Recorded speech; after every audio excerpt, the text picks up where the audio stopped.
आफ्नै फोनबाट ChatGPT को अकाउन्ट कसरी बनाउने। मैले पहिलोचोटि ChatGPT को अकाउन्ट बनाउँदाखेरि एउटा सेटिङ चाहिँ गडबड भइरहेको रहेछ। त्यसले मैले धेरैचोटि ट्राई गरेँ तर अन्तिममा गएर पनि मेरो ChatGPT को अकाउन्ट बनिएन र फाइनल्ली मैले एउटा ट्रिक लगाएँ। त्यसपछि सजिलैसँग मेरो दुईटै फोनमा यो एउटा भएको अनि अर्को सुट गरिरहेको फोन दुईटैमा ChatGPT को अकाउन्ट सजिलैसँग लगइन भयो अनि मैले त्यहाँदेखि अहिले राम्रोसँगले ChatGPT सँग कुरा गरिरहेको छु। अब ढिला नगरिकन म हजुरलाई मेरो फोनमा लगेर ChatGPT को अकाउन्ट कसरी बनाउने सम्बन्धी जानकारी गराउँछु। तपाईको फोनमा रहेको कुनै पनि वेब ब्राउजरलाई खोल्नुस् अनि माथि सर्च बारमा ChatGPT लेखेर सर्च गर्नुस्। सर्च गरिसकेपछि तपाईलाई सुरुमै OpenAI को एउटा वेबसाइट मिल्नेछ, त्यहाँ क्लिक गर्नुस्। यदि तपाईको डेस्कटप साइट अन छ भने तपाईले जतिचोटि ट्राई गर्दा पनि तपाईको फोनबाट OpenAI यानी कि ChatGPT को अकाउन्ट बन्दैन। त्यसले सुरुमा के गर्नुस्, माथि दिएको तीनटा थोप्लोमा क्लिक गरेर तपाईको यो डेस्कटप साइट अन छ कि छैन चेक गर्नुस्।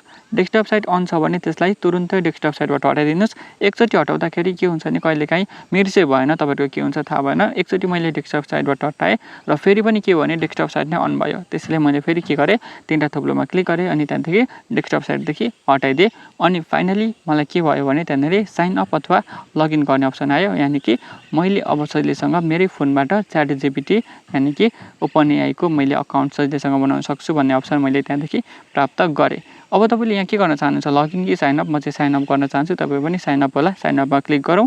साइन अपमा क्लिक गरिसकेपछि हामीलाई के भन्छ भने आफ्नो इमेल आइडी हाल्न भन्छ। तर म चाहिँ गुगलदेखि गर्न गइरहेको छु। यदि तपाईँ इमेलबाट गर्न चाहन्छ इमेल आइडी हाल्नुहोस् अथवा म जस्तै भने गुगलमा क्लिक गर्नुहोस्। अब तपाईको फोनमा रहेको जति पनि जिमेल अकाउन्ट छ त्यो सबै देखाउँछ। त्यो मध्ये एउटा चुज गर्नुहोस् जुनबाट तपाईँ अकाउन्ट बनाउन चाहनुहुन्छ। क्लिक गरिसकेपछि अब सिम्पल केही छैन नातिन, त्यस्तो गाह्रो अब यहाँ केही पनि छैन। टेल अस अबाउट यु अनि यहाँनिर first name last name option दिइरहेको छ। यहाँनिर अब तपाईँले आफ्नो नाम राख्नुहोस्। म यहाँ मेरो एउटा कुनै ऱ्यान्डम नाम राखिदिन्छु। नाम लेखिसकेपछि के गर्नुहोस् भने तपाईँलाई त्यहाँ तलतिर एउटा अप्सन दिइरहेको छ कन्टिन्यू, त्यो कन्टिन्यूमा क्लिक गर्नुहोस्। अब तपाईँले यहाँनिर आफ्नो फोन नम्बर हाल्न भन्छ, फोन नम्बर हालिदिनुहोस्। फोन नम्बर हालिसकेपछि तपाईँले त्यहाँनिर सेन्ड कोड भन्ने अप्सन भेट्न सक्नुहुन्छ, त्यहाँनिर क्लिक गर्नुहोस्। त्यहाँ क्लिक गरिसकेपछि के हुन्छ भने तपाईँको जुन नम्बर हाल्नुभएको छ त्यो नम्बरमा SMS आउँछ OTP। त्यो OTP यहाँनिर अब कोड हालिदिनुहोस्।